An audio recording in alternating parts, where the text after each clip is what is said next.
Boeing's B-29 Superfortress, at the time of mass production, represented the pinnacle of U.S. military technology.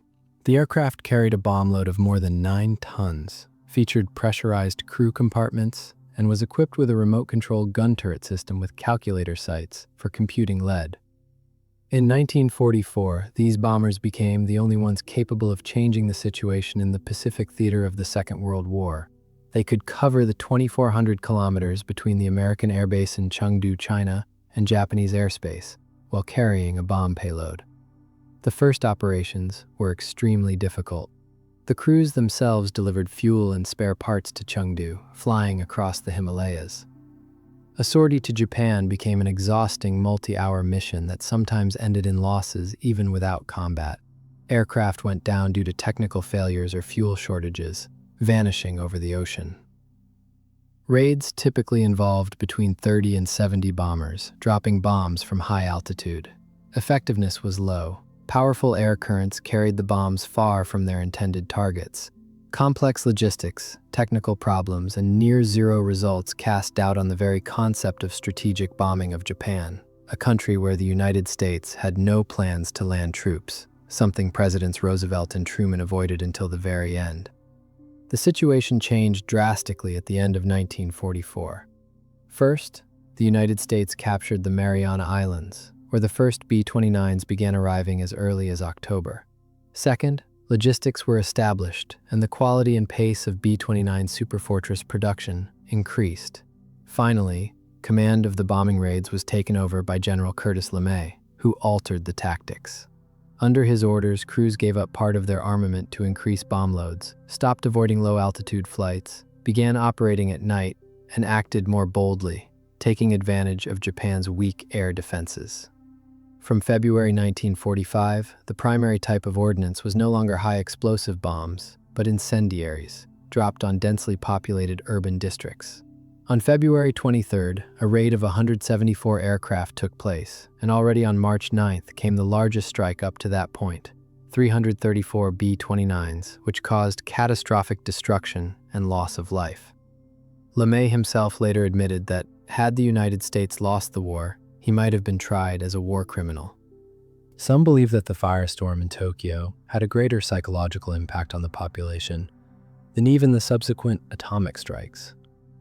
Over the following 6 months, the superfortresses systematically destroyed another 66 major Japanese cities with incendiary bombs, except for 4 deliberately spared for nuclear attacks. It was from B-29s that both atomic bombs were dropped on Hiroshima and Nagasaki. It is worth noting that the production and development of the B-29 cost the United States $3 billion, $1 billion more than the creation of the atomic bomb. Thus, the B-29 Superfortress entered history as the heaviest, best protected, most advanced, and most expensive bomber of the Second World War, the one that brought it to a final conclusion. But immediately after victory, it began to age rapidly. Kee Bird rolled off the assembly line on August 9, 1945, the very day of the Nagasaki bombing. The aircraft was immediately placed in storage for a year. The war had ended, and aviation was entering a new era. Jet aircraft were appearing on drawing boards and as prototypes, which meant the rapid moral obsolescence of all existing models. At the same time, the 2 strongest armies in the world, the United States and the USSR, after their victory over the Axis powers, began to eye each other with growing suspicion.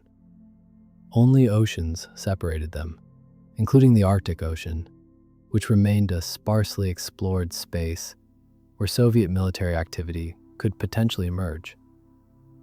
Under these conditions, the United States launched Project Nanook, regular reconnaissance flights into the polar regions near Alaska, Canada, and Greenland.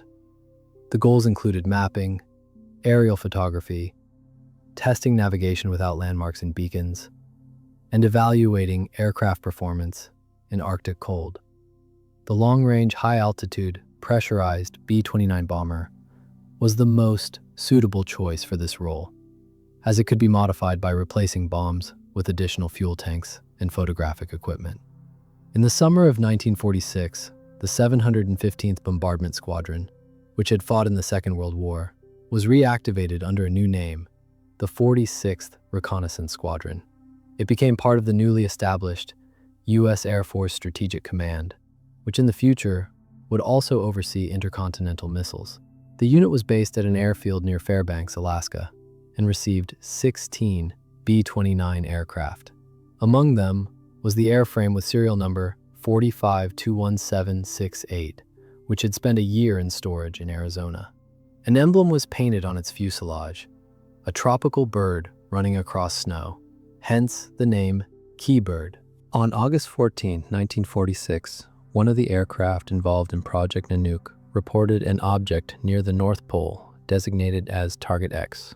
In reality, it was a large ice floe measuring 15 by 25 kilometers.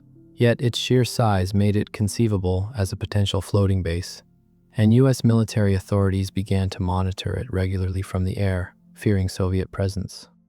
By the winter of 1946-47, Kee Bird had completed 6 flights. All of these missions were classified. On February 20, 1947, the crew prepared for a new assignment, a 20-hour flight to the North Pole for radar reconnaissance of Target X. The fuel reserve provided 26 hours of flight. The crew consisted of Lieutenants W. Arnott, pilot, R. Jordan and T. Gates, co-pilots, D. Lessman and B. Cowan, navigators, R. Ludke, flight engineer, G. Adams, radar operator, and Sergeants R. Leader, radio operator, L. Yarborough, E. Stewart, and P. McNamara, gunners. In total, 11 men. The aircraft was loaded with fuel and retained its gun turrets. After takeoff, it set course for Point Barrow, the northernmost tip of Alaska, and then, under strict radio silence, headed toward the pole. Despite the technical sophistication of the B-29, flying into high latitudes remained a challenging task. The geographic pole does not coincide with the magnetic pole, rendering the compass largely ineffective. The Arctic Ocean had no radio beacons, so navigator Cowan had to rely on a sextant, determining the sun's position every 30 minutes. His work resembled that of 18th century seafarers, only with the addition of altitude correction and the use of an altimeter. At night, navigation was done by the stars. At midnight, Kee Bird reached the X, ice floe, and made a turn over the North Pole. An hour and a half later, Cowan carried out another round of measurements, but soon difficulties arose. At 2:30 a.m., the aircraft entered an area of severe turbulence and icing. In the darkness, with no landmarks, the crew struggled to hold course. Co-pilot Jordan gradually climbed the aircraft, conserving fuel. Only after 2 hours did they manage to reach 8,000 meters and break free of the clouds. Yet this had an unintended consequence. The morning light deprived the navigator of the ability to determine coordinates precisely by the stars. Calculations became unreliable, and the crew had to descend again to their previous altitude. At 5 in the morning, radar operator Adams unexpectedly reported that he saw land on his screen. This came as a complete surprise to the crew. Given their cruising speed, they were not supposed to reach Alaska for another hour and a half. In the gray polar light, Kee Bird flew several times along an unknown mountainous coastline, trying to get its bearings. The sun was still below the horizon. The magnetic compass spun uselessly, and the fuel reserve turned out to be far smaller than calculated, 6 hours instead of 11. Assessing the situation, radio operator Leader decided to break radio silence and sent a Morse code signal to Point Barrow requesting a bearing. The request was forwarded to the base at Fairbanks, but the reply was limited to a short message: "You will be contacted." The situation was becoming more complicated. Co-pilot Jordan attempted to tune the radio compass to a civilian station in Fairbanks, but the signal quickly faded. Radio communication was of little help in the heavy cloud cover. Navigator Cowan advised holding an easterly course, guided by the sun breaking through the clouds. This reduced the risk of accidentally crossing the border and straying into Soviet airspace. Flight engineer Ludke estimated the remaining fuel at 5 hours of flight. The only realistic option left was to descend, searching for breaks in the clouds to attempt an emergency landing. The polar day, resembling an extended dawn, was quickly fading. The first attempt to break through the clouds brought the aircraft out over the open ocean.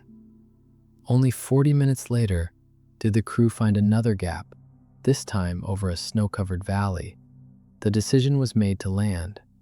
With fuel nearly exhausted, Pilot Arnett brought the plane onto final approach, instructing the navigator and engineer to cut off fuel supply and electrical systems. The B-29 landed on its belly, skidding about 300 meters across the snow. The landing proved surprisingly soft, and not a single crew member was injured. Inspecting the aircraft, the crew found that the damage was minimal. Bent propellers and a few minor defects. The cause of the abnormal fuel consumption was revealed to be the tail skid, a protective element of the fuselage that had failed to retract at takeoff and had been creating constant drag throughout the flight. It was this that led to the critical fuel overuse during the 19-hour mission. The landing had taken place on a frozen lake surrounded by rocky slopes. There were no signs of life around. Cowan established their latitude as 80 degrees north, but due to the lack of detailed maps within the framework of the classified mission, they did not know their exact position. The crew lit a fire from parachutes and leftover fuel. Using a makeshift kerosene burner, Kee managed to heat the two-stroke engine of the auxiliary power unit in the tail of the aircraft, and after several hours of work, it was successfully started. This allowed them to power the radio. Meanwhile, several B-29s were dispatched from Fairbanks to search, sweeping the area in wide arcs. By triangulating Leader's signal, they determined the location of Kee Bird. Instead of Alaska, the aircraft had landed in northern Greenland, deviating from its route by 1,800 kilometers. But due to fuel shortages, the rescue planes could not remain on station and promised to return the next day. The crew of Kee Bird had no choice but to wait, spending the night in the frozen bomber. On the night of February 22, 1947, in the state of Massachusetts, a C-54 Red Raider transport aircraft was coming in to land, piloted by 22-year-old Bobby Joe Cavner. Despite his young age, he already possessed exceptional experience. He had begun flying at 16, graduated with honors from the U.S. Army Air Force's Royal School, and was already conducting regular supply flights to polar bases in Canada and Greenland. Just 6 months earlier, he had landed the first aircraft on the runway at Thule, then still a small Inuit settlement. Moments before arriving in Massachusetts, Cavner received orders to report immediately to General Tanner. Expecting a reprimand, he instead learned his assignment: to take part in the rescue operation of the Kee Bird crew. At that point, the downed airmen were no longer in immediate danger. Their crash site had been located by radio signal, and a B-29 named Boeing's Boner had flown out in search of them, dropping emergency kits and provisions. Engineer Kee even tried to hunt game using a combination rifle, a .22 caliber carbine paired with a 20-gauge shotgun. But the military's main plans involved the use of a glider or helicopter to be delivered to the site by transport aircraft. Cavner, brought into the operation as a backup, proposed a different approach. He told General Tanner that he could land on the frozen lake where the damaged bomber stood and evacuate the crew himself. He already had such experience. He had landed many times on snowy strips near Arctic bases. After receiving approval, he returned to Thule, refueled his aircraft, equipped the Red Raider with JATO, jet-assisted takeoff booster units, and set off northward. Upon reaching the landing site, Cavner touched down on the frozen lake beside the bomber. He taxied several times along the improvised strip, packing down the surface. After that, the crews of both aircraft captured the moment in a joint photograph. Cavner began unloading supplies from the Red Raider meant for the survival of the Kee Bird crew: food, sleeping bags, and warm clothing. This was done to reduce weight before takeoff. Some of the airmen, despite orders to leave behind all unnecessary items, took a few instruments as souvenirs, while Engineer Kee concealed his weapon. The bomber's classified equipment was destroyed on the spot so that it would not fall into foreign hands.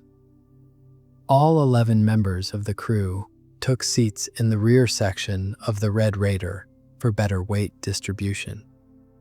Cavner locked the brakes, pushed the engines to full power, and then simultaneously fired 8 JATO rockets. The aircraft surged forward and lifted off from the snow. 2 hours later, they landed at Thule, where the rescued crew dined on hot steaks, and 10 hours after that, Kavnar flew them onto Massachusetts. The operation was no longer secret. On the ground, they were met by journalists and a crowd of onlookers. The next day, Bobby Joe Kavnar was nominated for the Distinguished Flying Cross.